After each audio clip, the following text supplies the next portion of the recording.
Alumnos, estamos en el máster de Administración de Contratos para la Industria Extractiva Minera, en el módulo Marco Legal del Contrato, en lo que la clase que corresponde al derecho laboral. Hemos visto, haciendo un pequeño raconto del tema, hemos visto la introducción que estaba básicamente orientada al orden público económico, a la jerarquía de las normas jurídicas, al derecho real, a los derechos personales, al contraste entre ellos, y para posteriormente en la segunda clase entrar a lo que son los actos jurídicos y la responsabilidad, y dentro de los actos jurídicos cuáles son qué diferencia, qué relación entre un acto jurídico, una convención y un contrato, los elementos constitutivos del acto jurídico, los elementos que le dan existencia, los que le dan validez, para posteriormente pasar al tema de la responsabilidad civil, penal, moral, administrativa, ver los elementos de la responsabilidad civil, hacer una clasificación entre la responsabilidad civil y entre la responsabilidad contractual y extracontractual, para pasar a la teoría del cúmulo de responsabilidades, para finalizar con un paralelo entre la responsabilidad penal, civil y moral. Ahora nos corresponde entrar al tema que dice relación con el derecho laboral. ¿Ya? Y aquí es relevante ustedes que manejan actualmente contratos en la industria minera o que van a manejar, tener claro cuando se habla de un contrato de trabajo de qué se habla. Y según el artículo 7 del Código del Trabajo, define que el contrato individual de trabajo es una convención, confunde contrato con convención, por el cual el empleador y el trabajador se obligan recíprocamente. Por el contrato individual de trabajo corresponde a una convención por el cual el trabajador se obliga, celebrado entre empleador y trabajador, por el cual se obliga a prestar los servicios personales bajo dependencia y subordinación del primero, y aquel a pagar por estos servicios una remuneración determinada. Entonces, ¿qué es un contrato de trabajo? Según lo que dice el artículo 7 del Código de Trabajo, dice que una convención celebrada entre un empleador y un trabajador, por el cual se obligan recíprocamente el trabajador a prestar su servicio bajo subordinación y dependencia, y el empleador a retribuir mediante una remuneración dichos servicios. Para podernos ubicar en materia laboral, la relación entre el capital y el trabajo nunca ha sido muy pacífica.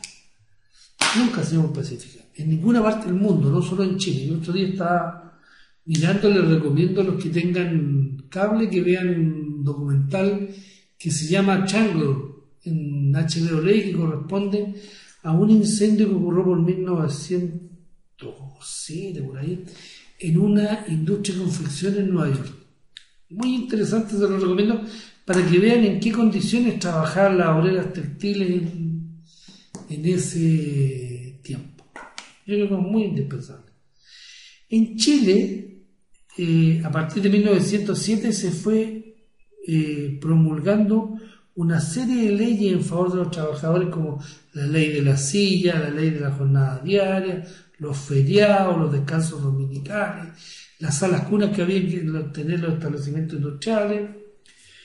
Y el presidente Arturo Alessandri Palma, padre del don Jorge Alessandri Rodríguez, dentro de su programa que ofreció a los trabajadores que votaran por él, y habló de una serie de reformas necesarias al Código del Trabajo con fines de mejorar las condiciones de trabajo y las remuneraciones para la gran mayoría de los trabajadores. Y esto se refleja porque no se olviden ustedes que estaban naciendo los grandes movimientos obreros en Europa. Ya estaba en 1917 ocurre el levantamiento bolchevique en Rusia. También grandes agitaciones en Inglaterra, en Alemania, en Estados Unidos. Hay un tiempo, los inicios del 1900, muy duros. No se olviden de la muerte de Sacco y Vanzetti, de esto que les conversaba yo de Chango, y de una serie de fenómenos que empiezan a ocurrir y que en realidad se les tiene que, esta demanda de los trabajadores empiezan a encontrar positivación en una serie de leyes. Bueno, el 6 de febrero de 1931 fue aprobado por el Congreso Nacional el Código del Trabajo y refundió 14 leyes y decretos relacionados con el trabajo. Ahora, esto, durante el gobierno militar, sufre una serie de modificaciones a través del plan laboral. Y quienes hacen las modificaciones no son abogados, son ingenieros comerciales. Entonces, introduce una serie de elementos un tanto extraños al Código Laboral que con posterioridad fueron modificados en el año 94 y se dicta un nuevo Código del Trabajo, ¿ya? Y toca temas como la libertad sindical, la libre afiliación, el contrato individual de trabajo, y agiliza los procedimientos del trabajo en los tribunales del trabajo. Dicho lo anterior, vamos a entrar a un tema que se llama, conocido como la ley de subcontratación. Bueno, quiero mostrarle algunos gráficos aquí para que ustedes vean la realidad de las subcontrataciones. Están tomados, son relativos al año 1996, al 2006 por ahí. Pero para que ustedes vean cómo es la realidad de la subcontratación. Aquí hay una tabla en la cual se muestra el tamaño de la empresa y el porcentaje que subcontrata. Claramente, las empresas que menos subcontratan son las microempresas y las que más subcontratan son las grandes empresas. El 58%, casi el 59% de las grandes empresas subcontratan. ¿Ya? Ahora, miren las actividades que se subcontratan. El porcentaje de empresas que subcontratan su actividad principal son casi el 32%. O sea, de 3 empresas, una por lo menos subcontrata respecto a su actividad principal o giro. Y ahí presionan otras actividades anexas como la alimentación, la seguridad y vigilancia, la construcción, el aseo y mantención, la mantención mecánica. Otras actividades también accesorias son los recursos humanos, informática, bodegaje, administración, servicios legales, y otros vinculados a marketing, servicios al cliente y todo lo demás. Esto es impresionante, porque de alguna manera ve la creciente importancia del tema de los subcontratistas y de los contratistas también. Si ustedes se fijan en este cuadro, desde 1999 las empresas que usan trabajadores extranjeros externos corresponden al 52% en 1999. El 2006, que es el último valor que tiene este cuadro, era casi el 70%. Es muy probable que a la fecha sea más del 80% de sus contratos. Y los trabajadores externos sobre el total del empleo industrial es creciente. Actualmente yo creo que la jugo debe ser del orden del 60%. ¿Qué les quiero decir esto? Les quiero decir que probablemente sus hijos trabajen para un contratista o un subcontratista con la tendencia que hay. ¿Estamos? Y eso tiene una serie de bemoles.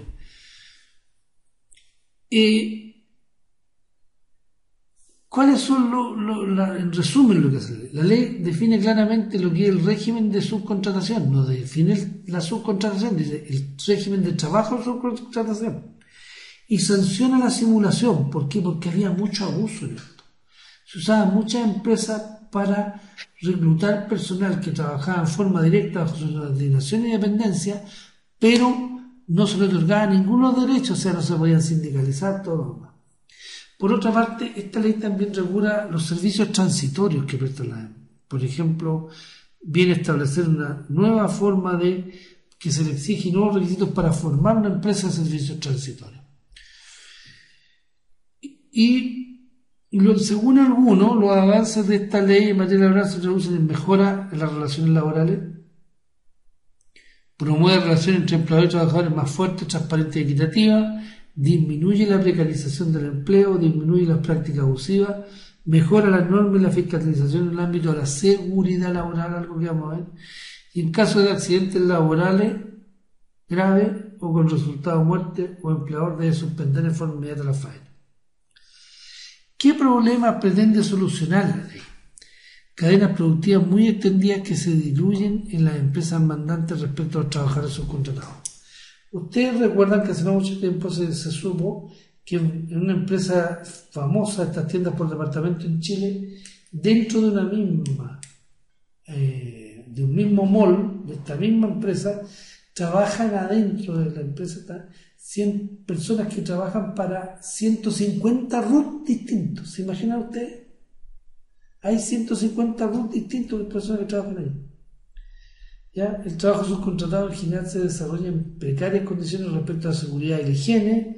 La subcontratación oculta una subordinación y dependencia, y el trabajo directo realiza las mismas faenas con sueldos muy desiguales. Bueno, eso perdura hasta el día de hoy. Hay gente que trabaja, por ejemplo, en la minería, haciendo lo mismo y por la misma tarea que realiza, y es más, teniendo una mayor productividad, recibe aproximadamente un tercio del sueldo que recibe del que trabaja por la compañía. Ustedes saquen sus propias conclusiones. ¿Ya? La nueva ley de subcontratación incorporó un título nuevo que todo lo que dice relación con el término, con el trabajo bajo el régimen de subcontratación, las empresas de servicios transitorios, el contrato de trabajo de los servicios transitorios y materias que no estaban reguladas también. También derogó los artículos 64 y 64I del Código del Trabajo y agrega todo un título, que el título séptimo en el libro primero, que recibe el nombre del trabajo en régimen de subcontratación y del trabajo en empresas de servicios transitorios. En el régimen de subcontratación existen tres empresas: el contratista, el mandante y los trabajadores del contratista. Y entre el mandante y la empresa contratista, el estatuto jurídico que lo regula es el Código de Comercio. Pero entre los trabajadores y la empresa contratista, lo que regula la relación ahí es el Código del Trabajo. ¿Ya? También aparece una definición aquí de lo que son las empresas de servicios transitorios. Y dice que una persona jurídica tiene un objeto exclusivo, no puede dedicarse a ningún otro giro que no sea poner a disposición de terceros trabajadores para cumplir en estos tareas de carácter transitorio u ocasional y tareas afines al ámbito de los recursos humanos, tales como la selección, capacitación y formación de trabajadores. ¿Cómo define la empresa usuaria? La persona natural o jurídica que contrata con una empresa de servicios transitorios la puesta a disposición de trabajadores para realizar labores o tareas transitorias u ocasionales. ¿Sí? Y los trabajadores de la empresa de servicios transitorios que prestan servicios bajo dirección de esto. O sea, ¿quién le da la orden es la empresa usuaria, no la empresa de servicios transitorios. ¿Estamos? El artículo 183 del Código dice, es trabajo en régimen de subcontratación aquel realizado en virtud de un contrato de trabajo por un trabajador para un empleador, cuando éste en razón de un acuerdo contractual se encarga de ejecutar obras o servicios por su cuenta y riesgo y con trabajadores de su dependencia para una tercera persona natural o jurídica, dueña de la obra, empresa o faena, en el que se desarrollan los servicios o ejecutan las obras contratadas. No quedarán sujetos en este párrafo los servicios que se ejecuten o presten en forma esporádica. Porque ¿qué podría pasar? Que podría haber un régimen de subcontratación como usted llama un gáfite. Entonces la ley previó que no hubiera ningún problema en ese sentido y definió claramente que ese tipo de prestaciones no hay subcontratación. ¿A quién se aplica? El universo que se aplica a empleadores y trabajadores del sector privado y público, siempre que los trabajadores no estén sujetos a un estatuto especial o bien, en caso de estarlo, este no contemple disposiciones que regulen el trabajo en régimen de subcontratación. Quienes demandan servicios de subcontratación no es solo la empresa privada, hay muchos servicios y contratistas trabajando para el Estado, muchos. Obras o servicios objeto de la subcontratación. Se entiende incorporado aquellos servicios que se ejecutan o prestan en forma habitual o permanente. Aseo y seguridad. Nota, se excluyen servicios discontinuos esporádicos tales como la reparación, el soporte técnico, banquetería. Esos servicios no pueden ser objeto de ley de subcontratación. ¿Estamos? La reparación de maquinaria, el soporte técnico, la banquetería, nada de eso es considerado, puede ser objeto de subcontratación. ¿Ya?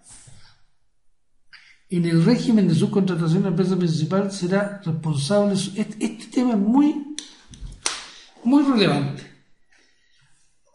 ¿Cuál es la importancia de la ley de subcontratación? Que si yo he simulado un contrato y tengo trabajadores que trabajan bajo mi supervisión y dependencia, aunque yo los contrate a través de una tercera persona, esos trabajadores se consideran míos para todos los efectos. Esa es la sanción que recibe un trabajador que simula un empleador que simula un contrato. Entonces, antes de esta ley, las empresas contratistas tenían una responsabilidad principal y el mandante tenía una responsabilidad subsidiaria.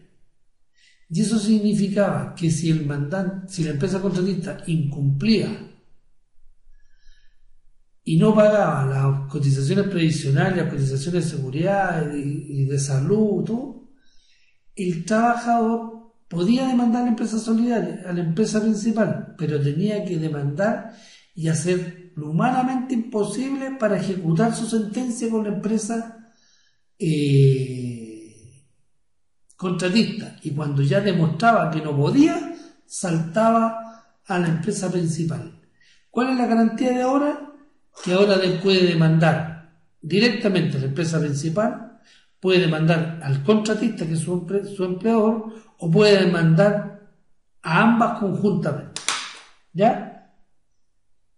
Siempre puede demandar en el periodo que trabajó con su empresa mandante. ¿Sí? ¿Ya? Vamos a entrar a este tema que son las normas de seguridad y salud, que es un tema relevante para ustedes. ¿Ya? El artículo 184 del Código establece distingue del deber de protección especial de la empresa principal. Aquí se deben entender obligaciones genéricas y obligaciones específicas. Por ejemplo, cumplir los impuestos del artículo 3 es una de dos obligaciones legales. En el 594, que es el decreto que dice relación y que está bajo la normativa de la Dirección del Trabajo y hace relación con las condiciones de seguridad, las condiciones de higiene y seguridad en los lugares de trabajo. Y la establecida en el artículo 66 de la Ley de Accidentes del Trabajo.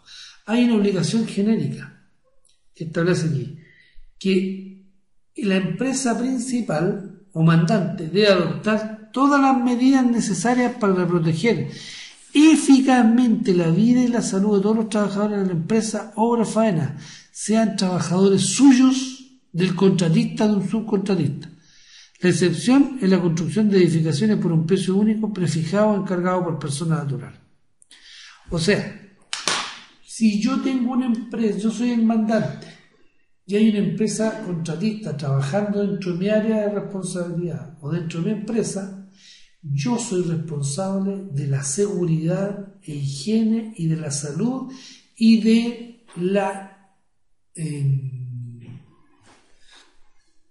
la salud y de la vida de las personas que están ahí, aunque también es responsable el contratista, pero yo como mandante tengo una responsabilidad directa. Ahora, ¿qué obligaciones específicas tiene el mandante?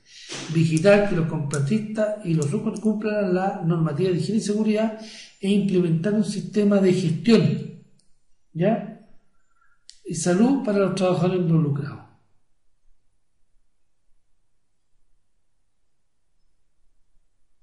Las obligaciones que tiene la Dirección del Trabajo. Si la Dirección del Trabajo, el fiscalizador de la Dirección del Trabajo concluye un lugar y detecta que se están transgrediendo normas de seguridad y higiene, tiene la obligación de informar a la Superintendencia de Seguridad Social de tales situaciones. ¿Ya? Lo mismo las obligaciones de los organismos administradores, la mutual. Si la mutual concurre a hacer una asesoría y detecta, también debe informar. ¿Ya? Vamos a entrar ahora, no se olviden que no solamente para el empleador hay obligaciones de higiene y seguridad, también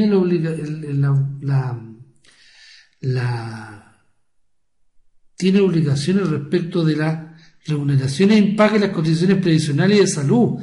O sea, si la empresa mandante no llevó a cabo lo que la ley le exige de tomar mínimas precauciones respecto de que se estén pagando las remuneraciones y las cotizaciones previsionales y de salud respecto al contratista, va a tener que responder solidariamente por esos impagos. Ahora, hay una circular que es muy importante que dice en relación con los accidentes del trabajo, los procedimientos para denunciar accidentes fatales o graves.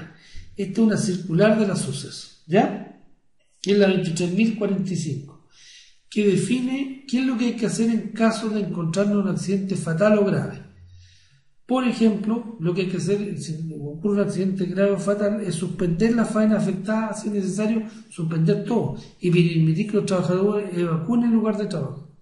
Informar inmediatamente de lo ocurrido a todos los organismos competentes, llámese Inspección del Trabajo, CEREMI, SENAGIOMIN, todos los que tengan competencia.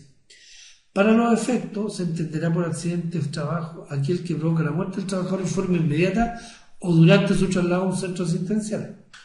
Y se entenderá que accidente del trabajo grave, cualquier accidente que obliga a realizar maniobras de resucitación, de rescate, cuando se ocurre una caída a una altura mayor de 2 metros, cuando se provoca en forma inmediata la amputación o pérdida de cualquier parte del cuerpo, o involucre un número de trabajadores tales que afecte el desarrollo normal de la faena afectada. ¿Ya? Y está definido ahí qué es una faena afectada, cuándo se afecta, el procedimiento. Aquí también está establecido qué debe hacer el empleador. ¿Ya? Tiene que enviar por la forma más inmediata, informar del accidente, ya sea por fax, correo electrónico, personalmente. Y para esto están publicados los fax, los correos electrónicos, a quién debe dirigir la información. Hay una sanción bastante grave si no se informa, no se notifica los accidentes, y puede ser, o por no afectar la autosuspensión, que responde a una multa que va de 50 a 150 y todo, es un tema. También está en la ley de subcontratación establece ciertas exigencias respecto al comité paritario de faena y obliga a constituir bajo ciertos requisitos un comité paritario que no elimina el comité paritario que está cuya constitución y funcionamiento se encuentra regulado por el decreto 54. Este es de faena. ¿Ah?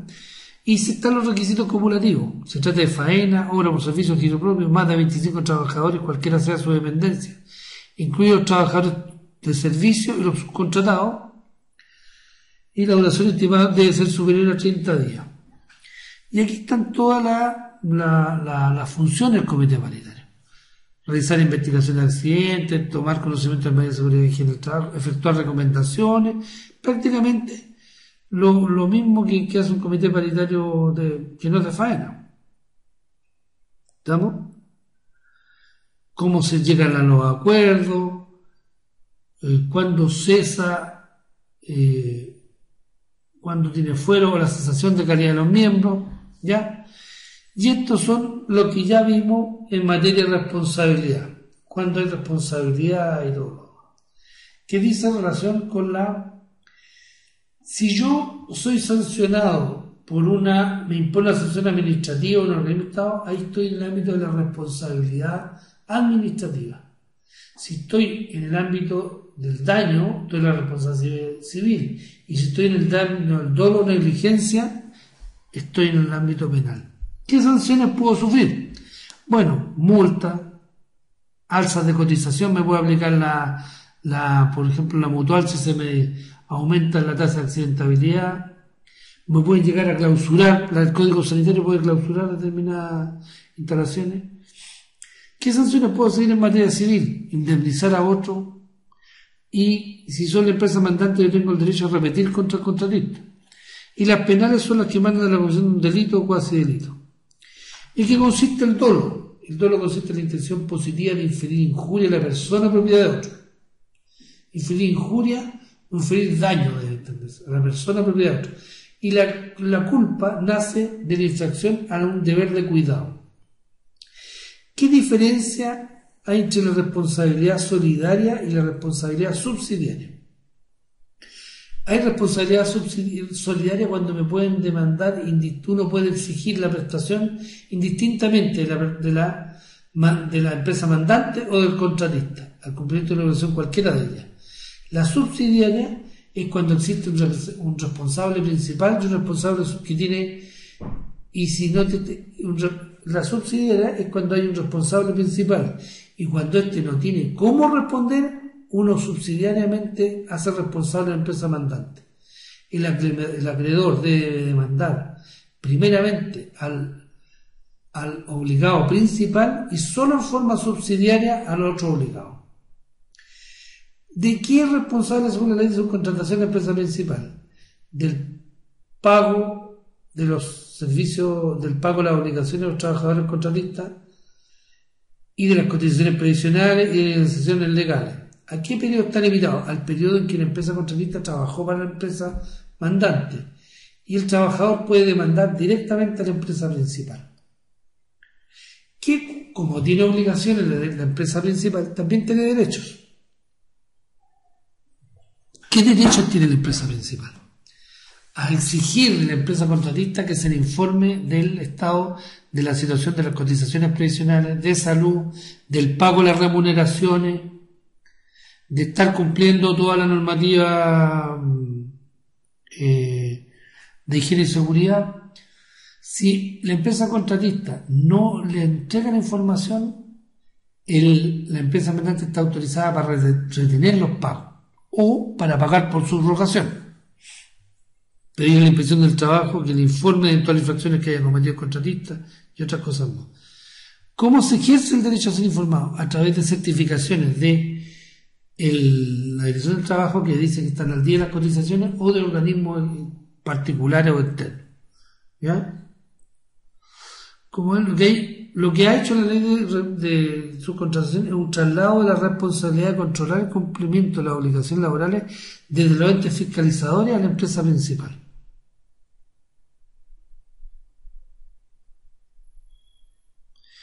¿Cuándo existe responsabilidad por accidentes del trabajo? En materia civil, cuando el empleador infringe el deber de cuidado que le impone la normativa laboral y que tiene por objeto velar por la integridad física y psíquica. La norma laboral dice que el empleador es responsable por la salud y la integridad física de sus trabajadores. Cuando hay materia penal, cuando por una imprudencia temeraria se ejecutara un hecho que sin mediana malicia constituiría en crimen o simple delito. O sea, cuando la imprudencia del empleador ha sido tal que le puede generar responsabilidad penal. O sea, que ya ha sido una imprudencia ya que no resiste, que es casi dolosa. Y en materia administrativa, ¿cuál es la responsabilidad para el empleador? Cuando ha transgredido una norma que establece el Estado o un decreto o una ordenanza conforme a ley y que regula una materia determinada. Como por ejemplo, cuando algunas personas trabajan en un determinado ambiente laboral y hay emisiones de determinados contaminantes que están por sobre la norma, ahí hay responsabilidad administrativa para el empleador que al final se termina por convertir en civil. ¿Y a qué se refiere con la determinación de los deberes de cuidado del empleador? Los deberes de cuidado exigidos al empleador son exigidos por regulaciones legales, administrativas y la prevención de riesgo. Y los deberes de cuidado construidos en conformidad con el estándar empresario vigente, ¿cuál es?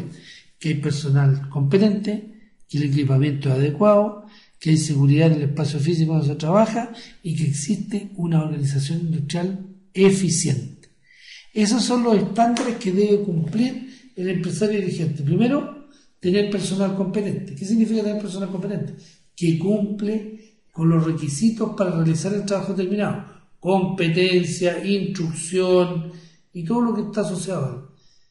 2. Equipamiento adecuado, que los equipos que se van a usar, las herramientas están en un estado que no va a causar daño a la integridad física o psíquica del trabajador. Y en cuarto lugar, que existe una organización industrial eficiente, o sea, que hay una línea de mando clara, que se sabe quiénes son responsables de los departamentos de prevención y todo. Bueno, estimados alumnos, hemos llegado al final de este módulo, estableciendo y hablando de la ley de subcontratación, de los inicios del Código del Trabajo, de una pequeña breve reseña histórica. Hemos hablado de las empresas contratistas, de las empresas mandantes, de las empresas que proveen personal para servicios temporales. Nos hemos referido a los requisitos de cada una de ellas. Hemos hablado de los tipos de responsabilidad subsidiaria y solidaria. Hemos dicho que la ley actual opera solo con la responsabilidad solidaria, ya no existe responsabilidad subsidiaria. Hemos también señalado las obligaciones que tiene la empresa mandante y los derechos que tiene respecto al contratista. Y por último hemos entrado en la materia de los deberes de cuidado del empleador. Muchas gracias, buenas noches.